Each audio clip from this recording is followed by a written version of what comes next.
दोस्तों, आखिरकार अलीगढ़ से भागे हुए सास और दामाद की जोड़ी को 10 दिनों के भीतर धर लिया गया है।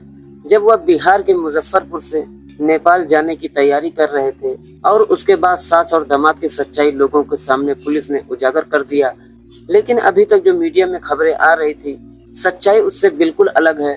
आखिर सास और दामाद दोनों एक दूसरे के साथ क्यों भागे, 10 दिन और 10 रातें कहाँ रहे और वो आगे क्या करने वाले हैं, अपनी शादी को लेकर उन्होंने क्या कुछ कहा है, उन दोनों के भागने के पीछे ससुर का क्या रोल था, उस लड़की का क्या रोल था जिसकी शादी होने वाली थी, और इस रिश्ते की शुरुआत कहां से शुरू हुई थी, तो सारा कुछ अब मीडिया के सामने उजागर हो चुका है। आखिर सास को पति से क्या परेशानी थी और दामाद को सास में ऐसी क्या चीज दिखी कि वह अपनी सास को ही लेकर भाग गया। तो दोस्तों, आइए जानते हैं पूरी कहानी शुरू से लेकर अंत तक इस वीडियो में। लेकिन इस वीडियो में आगे बढ़ने से पहले बस वही एक छोटी सी रिक्वेस्ट कि वीडियो को लाइक कर दीजिए और चैनल को भी सब्सक्राइब कर लीजिए ताकि हमारा हौसला बढ़ता रहे। दोस्तों, इस कहानी की शुरुआत होती है नवंबर 2024 से। जो सास जो थी जिसका नाम अनीता होता है और जो ससुर होता है जिसका नाम जितेंद्र उर्फ जीतू होता है, ये दोनों अपने एक रिश्तेदार के यहाँ जाते हैं और जहाँ पर उनको लड़के को देखना था अपनी बेटी की शादी के लिए। लड़के का नाम वही राहुल होता है, 24 साल की उसकी उम्र होती है। जब वो दोनों वहाँ पर देखते हैं राहुल को, तो वहीं पर उसको पसंद कर लेते हैं और फिर ये होता है कि शादी होगी और उसके बाद ये दोनों चले आते हैं। लेकिन अब बारी थी जो बेटी थी, जो शिवानी थी, उसको देखने की बारी थी। लेकिन इस बीच में जो राहुल था, जो लड़का था, उसे ससुराल वालों से कुछ बात करना था शादी के सिलसिले में। जो इधर से सारा कुछ था वह डील हो रहा था। वो जो अनीता थी, क्योंकि पति जो था वो जितेंद्र जो बेंगलोर में रहा करता था, तो सारा कुछ घर पे रहकर इसे ही करना था। तो फिर वह लड़का जाता है उस रिश्तेदार के यहाँ। जो रिश्तेदार था वो राहुल का भी जीजा लगता था। उससे जो लड़का होता है वह राहुल अनीता का नंबर लेता है और फिर वहीं से बातचीत का सिलसिला शुरू हो जाता है। नवंबर 2024 से उसके बाद दोनों जब एक दूसरे से बात करते हैं, धीरे धीरे पर्सनल बातें करने लगते हैं, घर की सारी बातें करने लगते हैं। अनीता बताती है कि उसे कितनी परेशानी होती है, पति से क्या क्या दिक्कतें हैं। पिछले 19 सालों से उसने एक घर बनाकर नहीं दिया, 3 बच्चे हो गए, लेकिन कभी उसने जो है मुझे सुखी नहीं रखा। इधर जो राहुल था वह भी कम नहीं था, उसका इससे पहले भी 2 महिलाओं के साथ नाम जुड़ चुका था। बाकायदा पंचायत बैठी थी, एक महिला जो थी वह हरदोई से भगा कर लाया था और फिर पंचायत के जरिए उसका निपटारा हुआ था। फिर वह महिला जो है वह अपने घर चली गई। फिलहाल जो राहुल था वह अकेला था। ट्रेन में वह सामान वगैरह बेचा करता था, कपड़े वगैरह बेचा करता था, तो उसका यही काम था। अब जब अनीता से वो बातें करने लगता है, सास और दामाद दोनों अपनी पर्सनल बातें करने लगते हैं, अपनी बातों को शेयर करने लगते हैं। धीरे धीरे 1 से 2 महीने का वक्त बीत जाता है। अब दोनों को एक दूसरे की बात करने की आदत लग जाती है। यहाँ तक आदत बढ़ जाती है कि 12-12, 14-14 घंटे एक दूसरे से बात करने लगते हैं। उसके बाद जो राहुल होता है, जो राहुल का मोबाइल होता है, वह खराब हो जाता है और वह अपने सास को यह बात बताता है कि शायद अब हमारी बात नहीं हो पाएगी। मेरा जो फोन है वह खराब हो रहा है क्योंकि बार बार आवाज कट जाती है, फोन कट जाता है। सास को यह कतई मंजूर नहीं था कि उसकी राहुल से बात ना हो। वह अपने पति से बोलती है कि दामाद का फोन खराब हो गया है, उनको एक मोबाइल फोन दिलवा दो। जितेंद्र भी सोचता है कि चलो शादी तो होने ही वाली है, वह शादी में मोबाइल भी गिफ्ट करने वाला था, तो पहले ही सही वह राहुल के लिए 15,000 रुपए का मोबाइल खरीद कर भिजवा देता है। राहुल मोबाइल पा जाता है। अभी तक जो सुनने में आ रहा था कि राहुल ने सास को गिफ्ट दिया था मोबाइल बातचीत करने के लिए, लेकिन सच्चाई ये थी कि सास ने ही दामाद को मोबाइल दिलवाया था। अब दोनों जब बातें करने लगते हैं तो वह दिन भी आता है जब शिवानी को देखने के लिए लड़के वाले आने वाले थे। लेकिन अब शिवानी को राहुल इतना पसंद नहीं करता, फिर भी वह शादी के लिए हाँ कह देता है, क्योंकि 2-3 महीनों के बातचीत के दौरान जो उसकी सास थी, जो अनीता थी, उसके दिल में वह बस चुकी थी। उसके बाद भले ही लड़की पसंद नहीं थी, लेकिन वह शादी के लिए हाँ कह देता है क्योंकि उसे सास अच्छी लग रही थी। ऐसा पहली बार होता है। मैंने सुना है कि साली पसंद आ जाती है तो लोग शादी के लिए हाँ कह देते हैं, लेकिन यहाँ साली तो नहीं, 2 उसके छोटे छोटे भाई थे। पसंद करने के बाद वह शादी के लिए हाँ कह देता है और फिर उसके बाद दोनों वहीं एक दूसरे से बातें करने लगते हैं। लेकिन जो जितेंद्र था, जब भी वह फोन लगाता अपनी पत्नी को फोन करता तो हमेशा वह बिजी जाता। इस सिलसिले में पूछता तो वो कहती कि शादी की तैयारियां मुझे करनी है। उधर से भी जो दामाद जी हैं वही सारा कुछ कर रहे हैं, वही मालिक हैं, तो इसीलिए हम दोनों में बातचीत होती रहती है। जितेंद्र ने कहा कि चलो ठीक है, कोई बात नहीं, लेकिन अब उसे वही है कि कुछ उसे डाउट हो जाता है, क्योंकि उसकी बेटी भी बताती है कि पापा मम्मी तो दिन भर जो है वह राहुल से बातें करती रहती है। लेकिन अब शादी जो है 16 अप्रैल को होनी थी। शादी में मात्र 15 से 20 दिन बचे हुए थे। उससे पहले जो है, जो कि लड़के वाले लड़के वालों को लेकर जाते हैं, तो इसके लिए जो जितेंद्र था वह बेंगलोर से घर वापस आ जाता है, क्योंकि वो बेंगलोर में रहकर ही कमाई करता था। तो 1 अप्रैल को जो है वह तिलक का प्रोग्राम होता है, जिसमें 1 से 1.5 लाख रुपए का फल फ्रूट कपड़े वगैरह और जो भी सामान है वह जितेंद्र जो है ला करके इन सबको देता है। राहुल के घर पे जाता है, तिलक करके आता है। जैसे कि अलीगढ़ में सिक्का बोलते हैं, तो सिक्के की जो रस्म होती है वह रस्म को अदा करके वह आता है। लेकिन इसी बीच में जो पति पत्नी का तकरार था वो दामाद को लेकर काफी बढ़ चुका था, क्योंकि जितेंद्र को पूरी तरीके से शक हो गया था कि इसका दामाद के साथ में कुछ गलत संबंध है। क्योंकि जब मार्च महीने में इसी तरीके से वो दामाद के पास 5 से 6 दिन रह करके आई थी और एक सोची समझी रणनीति के तहत सास और दामाद मिले थे। दामाद ने अपनी बीमारी का बहाना बनाया। सास ने बोला कि मुझे जाना पड़ेगा दामाद को देखने। जितेंद्र ने कहा कि ठीक है, चली जाओ, वहाँ पर 1 घंटे देखकर उसे आ जाना।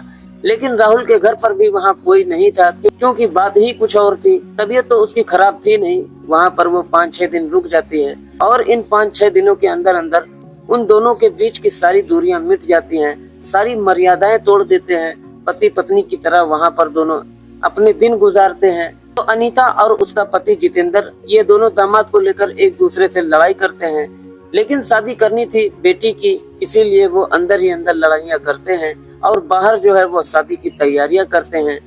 ये था कि शादी के बाद कुछ बहुत बड़ा होने वाला है। दोनों के बीच में इस तरीके से घमासान चल रहा था। लेकिन इतनी लड़ाइयाँ बढ़ गई थी कि जो पानी था वह सर के ऊपर से ही निकल गया। शादी में 8 से 10 दिन बचे हुए थे। एक दिन जो अनीता थी वह घर से निकल जाती है। तब निकलती है जब घर पर उसका पति नहीं था। अपने पति को उसने अपनी बहन के यहाँ पर भेजा हुआ था कार्ड देने के लिए। और जो उसकी पत्नी होती है वह अपनी बहन से ये भी कहा था कि आज उनको तुम घर पर रोक लें। और इधर जो अनीता थी वह अपने घर से निकल जाती है। बेटी से कहती है कि मैं शॉपिंग करने के लिए जा रही हूँ। और उसके बाद वह चली जाती है और वहाँ से जाने के बाद सीधा अलीगढ़ बस स्टैंड पर जाती है। वहाँ से वह राहुल को फोन करती है, रोते हुए उसको बताती है कि बहुत झगड़ा हो रहा है, जीना मुहाल हो गया है और अब ये जो शादी है ये नहीं हो पाएगी। अगर तुम शादी कर लोगे तो फिर मैं कहाँ जाऊंगी और मैं जो है अपनी जो है मैं जान देने जा रही हूँ। राहुल कहता है नहीं, ऐसा मत कहो। लेकिन जो अनीता होती है वह मानती नहीं है। वह रोए जा रही है, रोए जा रही है। कह रही थी कि तुम जहाँ भी हो, जैसे भी हो, यहाँ पर आ जाओ। मैं अलीगढ़ के बस स्टैंड पर खड़ी हूँ और मुझे लेकर यहाँ से चलो। अब राहुल जो था वो भी घबरा जाता है, सोचता है कि यार जान दे देगी। उसके बाद वो आता है अलीगढ़, फिर दोनों में बातचीत होती है और उसके बाद जो है दोनों यहाँ से निकलते हैं जौनपुर के लिए। जौनपुर से फिर लखनऊ जाते हैं, लखनऊ से फिर वह बिहार के लिए निकल जाते हैं। इस बीच में जब जितेंद्र आता है तो अपने दामाद को फोन करता है, अपनी पत्नी को फोन करता है।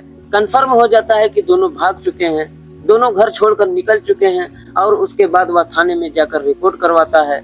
और जब रिपोर्ट दर्ज करवाता है तो इधर जो अनीता होती है और जो राहुल होता है, ये दोनों अपना अपना फोन बंद कर लेते हैं और यहाँ से निकलकर दोनों बिहार के मुजफ्फरपुर जाते हैं, जहाँ पर जाकर वह एक कमरा लेते हैं होटल में और वहाँ पर रहने लगते हैं। अभी तक जो पता चल रहा था कि नहीं, दोनों जो उत्तराखंड के रुद्रपुर में गए हैं, लेकिन वो दोनों बिहार के मुजफ्फरपुर जाते हैं, वहाँ पर फोन को स्विच ऑफ कर लेते हैं। लेकिन जब 2 दिन के बाद ये दोनों अपना फोन को ऑन करते हैं तो देखते हैं कि ये दोनों एकदम से मशहूर हो चुके हैं। हर तरफ इन्हीं की चर्चा हो रही है।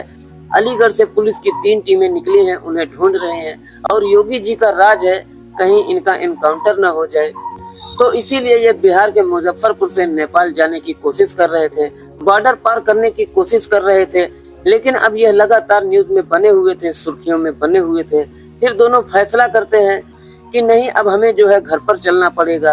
अब हम पुलिस से नहीं भाग सकते क्योंकि हम पूरी तरीके से हाईलाइट हो चुके हैं। उसके बाद वो दोनों वहाँ से ट्रेन पकड़ते हैं दिल्ली के लिए। दिल्ली से एक 4 व्हीलर बुक करते हैं और वहाँ से वो सीधे आते हैं मद्रास। वहाँ पर जाकर वह खुद को पुलिस के हवाले कर देते हैं। तो पुलिस जो होती है वह उनको अरेस्ट नहीं करती है। भले ही 3 टीमें उन दोनों का पीछा कर रही थी, वह खुद दोनों अपने से ही आकर थाने में सरेंडर कर देते हैं। उसके बाद अपनी सारी कहानी बताते हैं। मीडिया वाले आकर दोनों को घेर लेते हैं, सवाल जवाब करते हैं। अनीता से पूछते हैं कि तुमने ऐसा क्यों किया।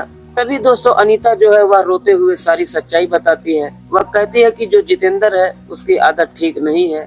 वह पीता खाता है, मुझे मारता है, हर रोज मुझे टॉर्चर करता है, बात बात में ताने मारता है। 19 साल हो गए हैं शादी को, एक घर तक नहीं बनाया। बेंगलोर में रहता है, कमाता है, अच्छे पैसे कमाता है, लेकिन मुझे अपने जीवन में अच्छे से नहीं रखा है। लेकिन उन लोगों ने पूछा कि भले ही अच्छे से नहीं रखा, लेकिन तुमने बेटी का ही घर क्यों उजाड़ा। अनीता कहती है कि समझ में नहीं आया ये सब कैसे हो गया, क्यों हो गया। अब जो हो गया सो हो गया। मैं चली गई दामाद के साथ। लेकिन इसी बीच में जो अनीता होती है उसका एक भाई जो था, जो कि मद्रास में कमाता था। अब उसे जब यह बात पता चलती है कि 6 तारीख को 6 अप्रैल को, यानी कि उसकी जो बहन है, जो बहन का जो दामाद है उसके साथ में वह भाग गई है। वो मद्रास से घर वापस आ जाता है, क्योंकि वो अक्सर अपनी बहन के यहाँ 2-2, 3-3, 4-4 महीने पे उसके यहाँ आया करता था। तो उसका जो अपने जीजा से काफी लगाव था। उसका जो जीजा जितेंद्र था उसे फोन करता है कि भाई तुम्हारी बहन ऐसे ऐसे करके गई है। वो बोलता है कि ठीक है, मैं तुम्हारी तरफ से हूँ और मैं आता हूँ, मैं ट्रेन में बैठा हूँ, देखता हूँ क्या होता है। जब जितेंद्र सारी कहानी बताता है कि गहने भी ले गई, 5 लाख रुपए का कैश भी ले गई, 200 रुपए मैंने बेटी को दिया था कि सुबह फेरी वाले आएंगे तो उनसे कुछ खा पी लेना, वो भी मांग करके ले गई।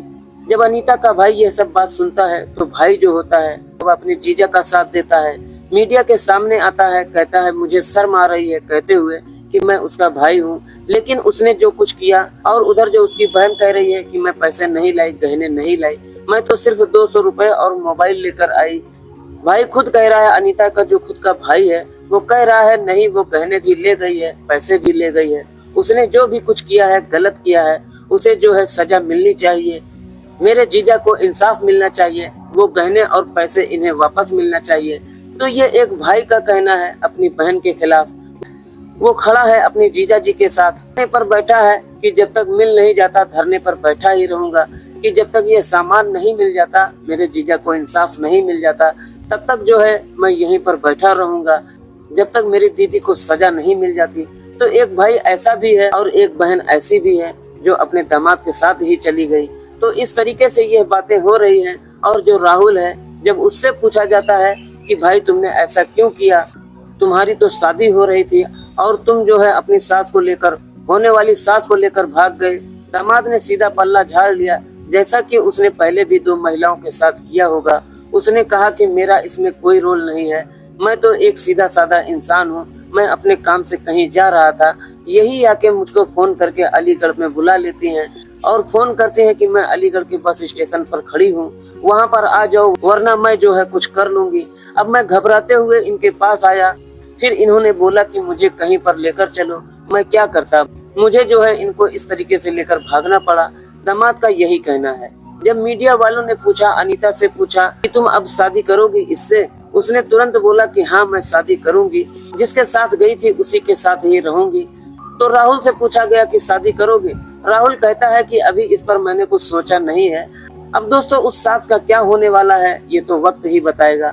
10 दिन जिसके साथ रही, सारी मर्यादाएं तोड़कर और इतनी गालियां सह के, तो इतना सब कुछ सहते हुए वह 10 दिन जिस राहुल के साथ में रही, अब वह ऐसा कह रहा है कि मैं भी सोचूंगा देखूंगा, जब मैंने कुछ शादी के बारे में कुछ सोचा ही नहीं है। तो भैया 10 दिन क्या कर रहा था। तो फिलहाल दोनों पकड़े गए हैं। अब देखो पंचायत से फैसला का निपटारा होता है या फिर दोनों को कोर्ट के हवाले कर दिया जाता है। देखने वाली बात ये है। दोस्तों आपकी इस पर क्या राय है कमेंट बॉक्स में जरूर बताइएगा। फिलहाल ये रही पूरी कहानी। आप लोगों को अच्छी लगी हो तो प्लीज वीडियो को लाइक करें और चैनल को भी सब्सक्राइब कर बेल आइकन को जरूर प्रेस करें। दोस्तों इस कहानी को सुनाने का मकसद किसी को परेशान करना नहीं है और ना ही किसी का दिल दुखाना है, बस आप लोगों को जागरूक और सचेत करना है। मिलते हैं किसी और वीडियो में किसी नई कहानी के साथ। जब तक के लिए आप अपने और अपने परिवार का ख्याल रखिए। जय हिंद, जय भारत।